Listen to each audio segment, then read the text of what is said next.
자, 아브라함의 후손의 사명을 보겠습니다. 아브라함의 후손의 사명. 우리가 몇 번 비슷한 구절을 읽었지만 다시 한번 보겠습니다. 창세기 22장 17절 18절 읽겠습니다. 내가 네게 큰 복을 주고 내 씨가 크게 번성하여 하늘의 별과 같고 바닷가의 모래와 같게 하리니 내 씨가 그 대적의 성문을 차지하리라. 또 내 씨로 말미암아 천하 만민이 복을 받으리니 이는 내가 나의 말을 준행하였음이니라 하셨다 하니라. 모리아산에서 이삭을 바치고 난 후에 아브라함에게 주신 하나님의 말씀입니다. 이때 내 씨, 아브라함의 후손이죠. 후손으로 말미암아 천하 만민이 복을 받으리라. 즉 사명이 되는 거죠. 그죠? 부르심, 사명이 되는 건데 이때 이제 씨로가 했을 때 이것을 이제 디센던스, 복수 한 명이 아니라 예수 그리스도 한 명이 아니라 복수 집단인 디센던스로 번역이 가능하다는 것입니다. 실제로 많은 번역들은 많은 역본들은 그렇게 번역을 하고 있습니다.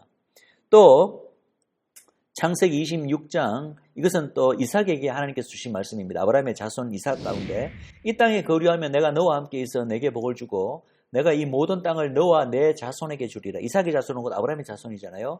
내가 내 아버지 아브라함에게 맹세한 것을 이루어 내 자손을 하늘의 별과 같이 번성하게 되며 이 모든 땅을 내 자손에게 주리니 내 자손으로 말미암아 천하 만민이 복을 받으리라. 여기에 보면 내 자손이라고 이 세 번 등장하는 이 표현들은 이 영어 역본에서는 대부분의 영어 역본에서는 전부 다 디센던스로 번역하고 있습니다. 복수 집단으로 번역하고 있습니다. 그게 자연스럽죠. 왜냐하면 보세요. 그 위에 이 모든 땅을 너와 내 자손에게 주리라. 이때 땅을 받는 그 상속자로서 자손은 한 명이 받지는 않으니까 복수 집단인 것은 사실입니다. 제일 위에 나오는 자손. 그 다음에 내 자손은 하늘의 별과 같이 번성한다. 두 번째 나오는 자손이 하늘의 별과 같이 번성하기 때문에 그 두 번째 자손도 디센던스, 복수 집단으로 번역하는 것이 또 마땅합니다. 그런데 갑자기 세 번째 내 자손으로 말미암아 천하 만민이 복을 받으리라. 요때 나오는 세 번째 자손은 갑자기 그 위에 두 자손은 다 복수로 번역해 놓고 이것을 예수님만 의미하는 것으로 단수로 딱 번역하면은 좀 무리가 따르죠. 그래서 가장 자연스러운 번역은 이 세 가지 자손이 전부 둘 다 원래는 다 히브리 말로는 제라죠. 다 디센던스로 복수로 번역하는 것이 마땅하다. 그래서 이 구절에서도 다시 한번 확인되는 것은 이 아브라함의 복수 집단으로 부르심을 받은 자들의 사명이 뭐라고요? 그들로 말미암아 그들을 통하여 천하 만민이 여호와를 아는 복을 받게 하는 것이 바로 그들의 사명이라는 거죠. 자, 창세기 28장 이건 또 야곱에게 주신 사명입니다. 내 자손이 야곱의 자손이 땅에 티끌같이 되어 내가 서쪽과 동쪽과 북쪽과 남쪽으로 퍼져 나갈지며 땅의 모든 족속이 너와 내 자손으로 말미암아 복을 받으리라. 그래서 이스라엘 민족으로 말미암아 땅의 모든 족속이 복을 받게 되리라는 바로 이 이삭의 예언의 말씀이죠. 야곱에게 주신 예언의 말씀. 여기서도 자손은 디센던스입니다. 그래서 제가 여러 영어 역본들을 살펴본 결과 RSV, CEB, CJB, GNT, NLT 굉장히 많이 쓰는 영어 역본들은 제가 위에 인용한 모든 구절들에서 그 후손, 원래 그 제라라는 그 후손을 번역할 때 전부 다 복수의 집단을 가리키는 디센던스로 다 번역을 해놨다는 것입니다. 근데 이제 예를 들어서 킹 제임스라든지 혹은 다른 영어 역본에서는 단순지 복순지 그걸 둘 다를 의미할 수 있는 애매한 영어 단어로 번역했는데 그 영어 단어로 번역한 것이 offspring입니다. offspring은 단수도 될 수 있고 또 복수 집단 어떤 그룹을 의미할 수도 있기 때문에 뜻이 분명하지는 않은데 그냥 원래 제라처럼 그렇게 그냥 둘 다를 의미하는 영어 단어로 그렇게 번역을 해놨더라고요. 근데 만약에 seed로 번역해놨다면 그 seed는 그냥 단수거든요. 근데 차라리 이렇게 함부로 단정해서 단수로 번역하는 것보다는 차라리 둘 다를 의미할 수 있는 offspring이라는 단어가 쓰는 것이 좀 안전하고 그리고 실제로 대부분의 영어 역본에서는 문맥으로 미뤄봐서 아예 그냥 복수로 전부 다 descendants라는 복수로 이 자손들을 번역을 했다. 그래서 이러한 구절을 들여서 우리가 복수 집단으로서 아브라함의 후손의 사명을 볼 수가 있다. 그래서 그것은 이제 다시 한번 이거 너무나 중요하기 때문에 제가 거듭 강조를 합니다. 아브라함의 복수 집단으로서의 아브라함의 후손의 사명은 무엇이라고요? 그것은 사명이기도 하고 하나님으로부터 받은 축복입니다. 축복이기도 합니다. 바로 이 아브라함의 그 언약을 성취해 나가는 통로가 됨으로써 천하 만민 땅의 모든 족속이 이 복을 받게 하는 그런 하나님의 복이 임하는 축복의 통로가 되는 것이 바로 아브라함의 후손의 사명이고, 이것이 곧 창세기 우리가 여자의 후손 공부할 때도 바로 여자의 사명이 바로 이 사명이라고 제가 말씀드렸죠. 미리 사실은 제가 땡겨서 말씀을 드린 것입니다. 그리고 중요한 것은 이러한 창세기 3장의 여자의 사명 혹은 아브라함의 후손의 사명은 궁극적으로 바로 단수 후손인 메시아 그리스도의 사명이기도 하고 그분에 의해서 궁극적으로 성취됩니다. 이 사명은 복수로서의 아브라함의 후손들, 즉 육적 후손 이스라엘에게도 그리고 영적 후손인 열방교회 안에게도 동일하게 주어진 사명인데, 그것은 이스라엘의 왕이자 교회의 머리이신 예수 그리스도 안에서 온전히 성취될 수 있다. 그리고 이러한 복수 집단으로서의 아브라함의 후손들, 이스라엘과 교회는 이미 하나님께서 창세전에 하나님의 이 나라를 회복시키시는 그 모든 그 구속사의 계획을 세우실 때 이미 그 아브라함의 언약을 이루어 나가실 통로로서, 또 여자의 후손 언약을 이루어 나갈 수 있는 여자로서 이미 이스라엘 민족을 먼저 만들어내셨죠. 육적 자손을 먼저 만들어내시고 그 다음에 하나님의 경륜에 따라서 때가 되어서 열방 교회를 만들어내신 것이지만, 어쨌든 두 그룹, 두 집단 전부 다 하나님의 구속사에 중요한 하나님이 사용하시는 통로로 만들어졌다는 것, 부르심을 받았다는 거죠. 자, 아브라함의 육적 자손인 이스라엘을 한번 보겠습니다. 이스라엘의 이 육적 자손은 바로 실제로 아브라함의 혈통을 이은 자들이죠. 아브라함으로부터 이삭으로, 이스마엘이 아닙니다. 야곱으로, 그리고 이스라엘로 이어집니다. 이게 바로 여자의 계보가 되는 거죠. 그죠? 여자의 계보. 이사야서의 표현에 의하면 종으로 사용하시고 부리시기 위해서 먼저 불러내신 민족이 바로 이스라엘이다. 제가 먼저란 표현을 쓴 이유가 있습니다. 이제 여러분들 짐작하시겠지만 바로 이렇게 온 천하 만민을 축복하시기 위해서 불러낸 어떤 통로로 서기 위해서 불러내신 이 복수의 아브라함의 후손의 집단이 이스라엘만이 아니라 때가 되면은 온 열방으로부터 또 그러한 자들을 불러 모으실 것을 하나님께서는 창세전부터 이미 예배하고 계셨다. 바로 열방 교회죠. 열방 교회들 역시도 이제 바로 아브라함의 영적 자손으로서 똑같은 목적, 천하 만민을 축복하시고 바로 그들을 통해서 통로로 그들을 사용하시기 위한 그런 목적으로 이제 교회를 불러내실 것이 이미 창세전에 예정되었는데, 일단 구약 시절에는 이스라엘이라는 한 민족을 먼저 선택하셔서 그 목적으로 불러내셨다는 거죠. 그래서 구약 시절에는 바로 이러한 아브라함의 언약에 아브라함의 후손들에게 맡겨진 이러한 사명이 이스라엘 민족을 향해서는 약간 다르게 이제 표현이 좀 달라지는데, 그것이 바로 일어나라 빛을 발하라 온 열방이 내게로 나오겠고, 바로 이스라엘 민족으로 하여금 열방의 빛이 되게 하는 사명입니다. 그 빛은 바로 여호와를 알리는 빛이죠. 여호와의 빛을 먼저 이스라엘이 받아서 그 빛을 발하게 됨으로 말미암아 여호와를 알지도 못하고 믿지도 못하는 열방으로 하여금 그들 역시도 여호와를 알게 되고 여호와를 믿게 되고, 그런 말미암아 여호와 이스라엘의 하나님 여호와의 모든 그 축복이 그들에게도 흘러 들어가도록 이렇게 열방을 어떤 의미에서는 섬기는 그 역할, 그래서 종으로 쓴다는 표현이 또 맞는 거죠. 이스라엘은 열방을 섬기는 종으로, 열방의 종은 아닙니다. 하나님의 종인데, 어쨌든 하나님의 종으로서 열방을 섬기는, 열방이 하나님을 믿도록, 열방이 하나님을 알리도록 하는 그 역할을 감당하기 위해서 하나님께 택함을 받고 부르심을 받은 자이다.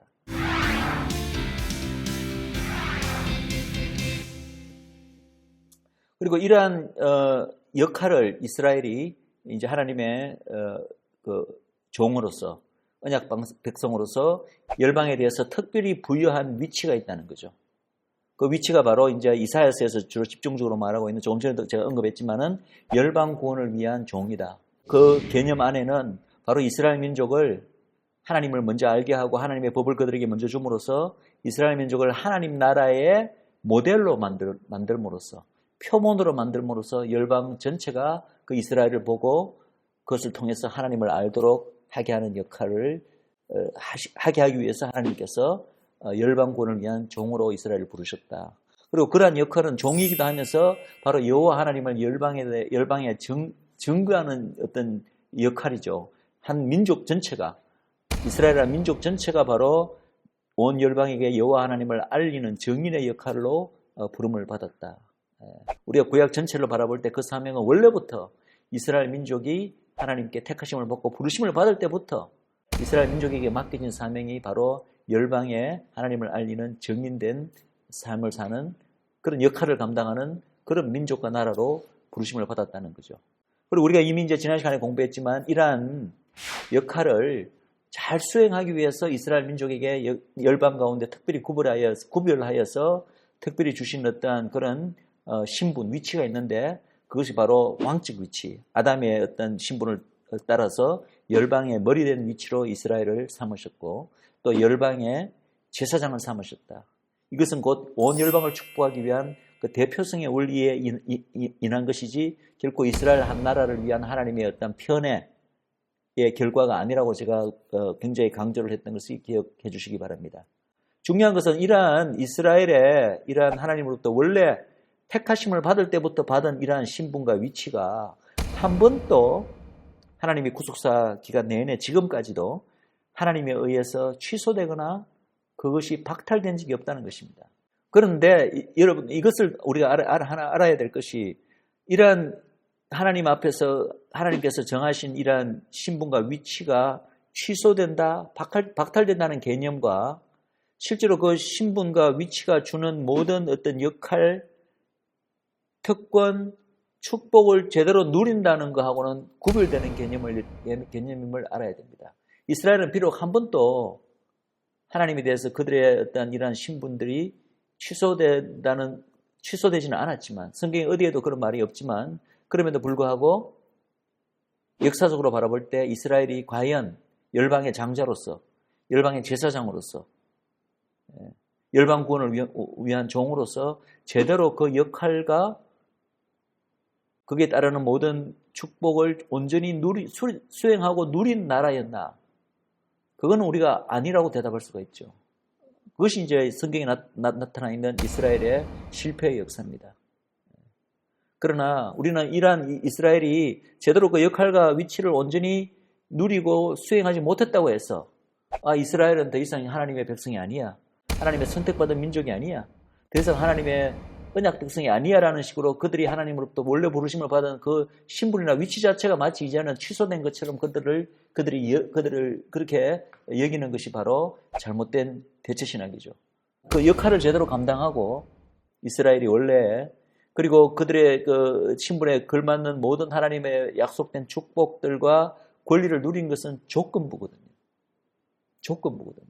하나님의 말씀에 순종하고 하나님의 계명을 지키는 그분을 경외한다는 그 조건부였는데 그렇지 못했기 때문에 신분은 그렇게 하나님으로부터 부르심을 받았지만 그것을 제대로 누리지 못했다는 거죠. 어떤 의미에서는 열방교회에게 그 신분을 양도한 모양이 되었다는 거죠. 그러나 중요한 것은 이것이 끝까지 이렇게 되는 것이 아니라 마지막에는 이것이 바뀐다는 겁니다.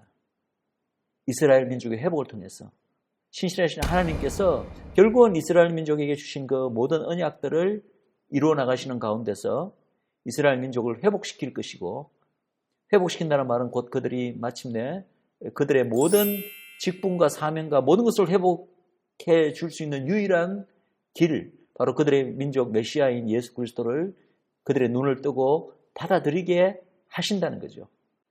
마치 오순절 성경 강림 때 불과 120 성도밖에 예수님을 믿고 기도하지 않고 있을 때 하루아침에 3,000명이 성령이 부어질 때 3,000명이 회심하고 돌아오는 것 같은 그런 역사가 이제는 마지막 날에 온 이스라엘에게 일어남으로 말미암아 그들이 예수님을 받아들이게 되고 그분 안에서 그분을 통하여서 바로 이스라엘에게 원래 맡겨진 그 모든 민족적 사명과 하나님께서 그들에게 부여한 신분에 걸맞는 모든 역할들 그 위치와 축복을 온전히 회복하고 또 그런 역할을 성취하고 누리게 될 것이라는 것입니다.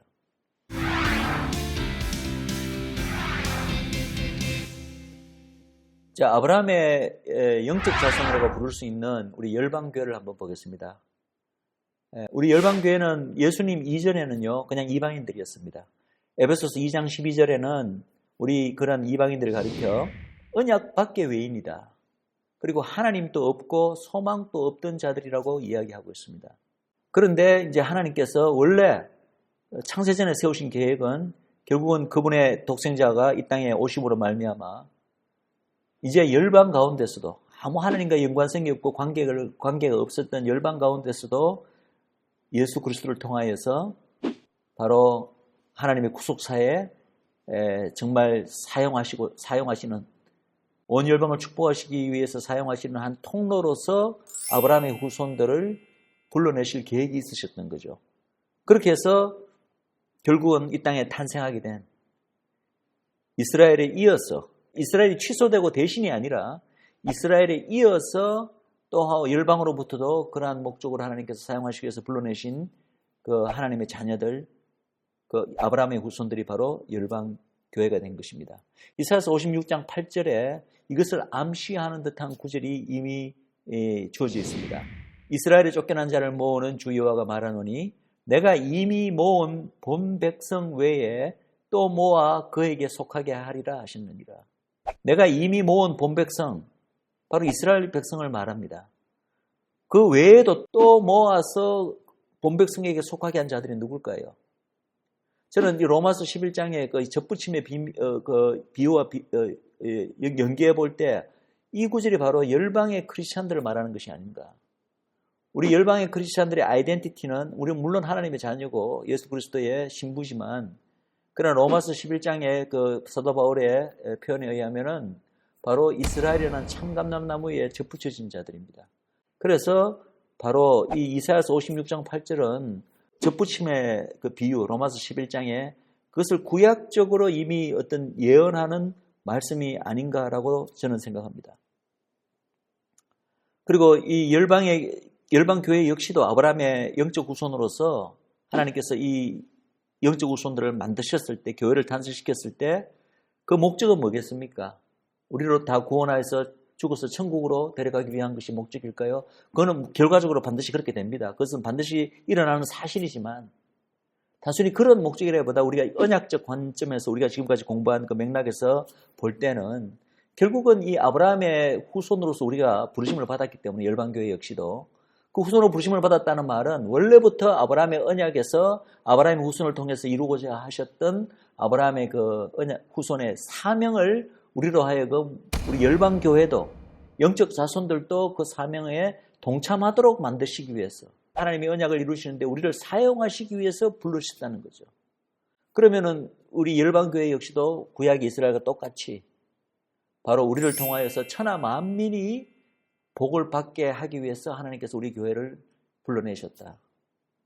그럼 그 교회에게 주어진 천하 만민이 우리를 통해서 복을 받게 하는 그 교회에게 주어진 사명이 뭡니까? 그것이 바로 마태복음 28장 그리고 사도행전 1장 8절에 주어진 바로 땅끝 선교, 땅끝까지 이르러 예수 그리스도의 증인이 되는 사명이고 바로 우리가 흔히 선교 대위임령이라고 부르는 그 사명이야말로 아브라함의 후손들에게 원래 주어진 사명이라는 거죠. 우리는 이 사명들을 너무나 잘 알고 있습니다. 이게 바로 땅끝 선교와 전도의 사명 아닙니까? 그런데 이 사명을 우리는 교회가 탄생했기 때문에 하나님께서 이러한 사명을 예수님을 통하여서 교회에게 마치 새롭게 주신 사명처럼 여기는데, 그러나 우리가 이제 이런 신구약을 전체를 아우르는 이 언약에 관통하는 이 관점에서 우리가 이 사명을 볼 때 이것은 새로운 사명이 아닙니다. 이것은 원래부터 창세기 12장 3절에 아브라함을 불러서 내가 너로 말미암아 그리고 또 너의 후손으로 말미암아 천하 만민이 복을 받게 하리라는 그 아브라함의 약속, 언약, 그죠? 그것을 이루게 하기 위한 그 아브라함의 후손에게 처음부터 맡겨진 그 사명의 연장선상에서 마침내 교회가 탄생했고 그 교회에게 맡겨진 사명이 바로 이 선교 대위임령으로 표현된 거죠. 구약 때는 아직 예수님이 계시가 되지 않았기 때문에 복음의 메시지가 없었던 거죠. 처음에 부르심을 받은 이스라엘은 하나님의 율법과 계명을 잘 지킴으로써 여호와의 빛을 발하는 민족이 되어서 그래서 열방의 빛이 되는 사명으로서 그 아브라함의 사명이 그렇게 표현되었다면 열방 교회는 예수 그리스도가 이 땅에 초림으로 오셨고 이미 복음이 발생했고 복음 메시지가 있기 때문에 이제는 바로 직접적으로 그 새 언약의 메시지, 복음의 메시지, 예수 그리스도를 직접적으로 열방에게 전하는 것이 바로 천하 만민이 여호와를 아는 복을 받게 하는 가장 직접적인 방법이 된 거죠.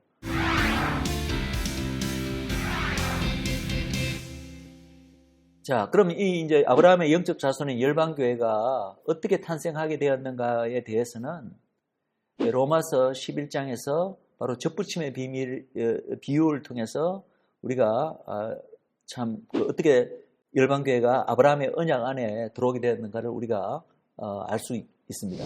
원래 우리 이방인들은 그 비유 안에서는 돌감람나무였는데 우리 이방이 이스라엘의 메시아를 받아들일 때 바로 우리는 돌감람나무에서 꺾여져서 참감람나무인 이스라엘의 그 원가지에 접붙여지게 된다. 원가지에 접붙여지게 되면 이 접붙여진 가지들 역시도 그 원가지와 함께 뿌리로부터 올라오는 진액을 바로 받게 된다. 즉 무슨 말이냐 하면은 원가지, 참감람나무의 그 뿌리에 해당되는 것은 본래 그들에게 주어진 아브라함의 언약, 아브라함으로부터 내려오는 바로 언약이고 바로 메시아 언약입니다. 메시아의 축복이고, 그죠? 그 축복 안으로 이제 접붙여짐으로 말미암아 열방인들도 그 아브라함의 언약 안으로 들어와서 그 모든 축복을 같이 누리게 된다는 거죠. 이것이 바로 우리 이방인들이 어떻게 아브라함의 영적 자손으로 이렇게 편입되게 되었는가에 대한 놀라운 하나의 설명이고 그림입니다. 에베소서에서는 바로 한 세 사람을, 이스라엘과 이방이 한 세 사람을 이루는 것으로 표현하고 있습니다. 이스라엘과 이방이 한 세 사람을 이룬다는 말은 결국은 우리 이 아브라함의 언약의 어떤 그거로 이야기한다면 아브라함의 육적 후손과 아브라함의 영적 후손이 마침내 그리스도 안에서 연합된다는 얘기죠. 그죠? 이것이 이제 로마서 11장의 접붙임의 비밀에서는 돌감람나무 가지가 접붙여져서 참감람나무 가지와 한 가지의 한 나무에 속하게 된다. 같은 그림이죠.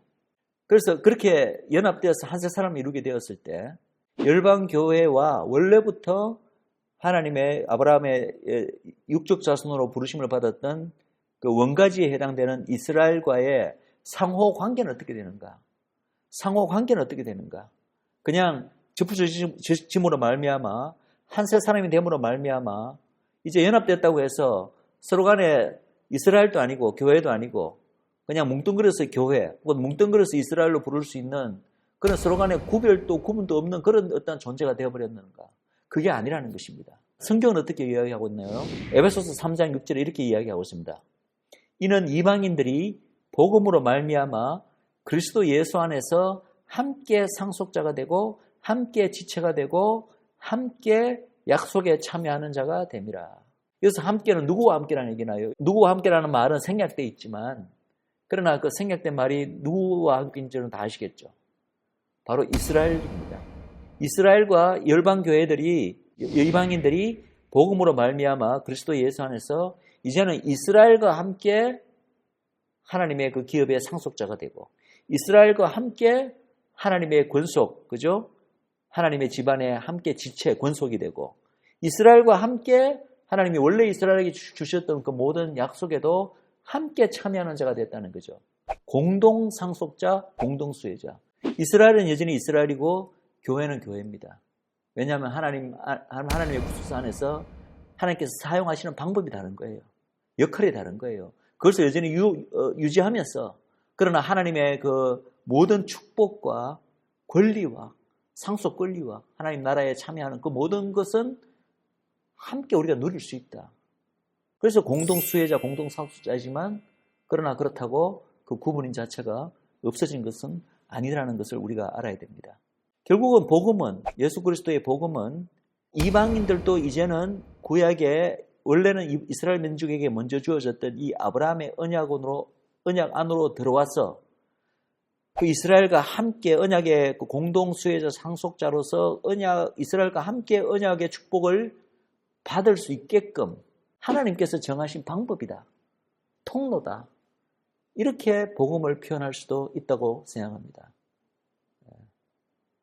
이것이 바로 로마서 11장 접붙임의 비밀에서 우리가 복음을 또 다른 각도로 이해할 수 있는 한 방법이라고 생각합니다. 예. 우리 다음 시간에 는 이 아브라함의 후손 두 번째 시간으로서 그렇다면 이 아브라함의 후손이 되기 위해서는 아브라함의 후손이 합당하게 하나님께 반응하기 위해서는 어떻게 되어야 되는가라는 부분에 대해서 우리가 한번 공부해 보도록 하겠습니다.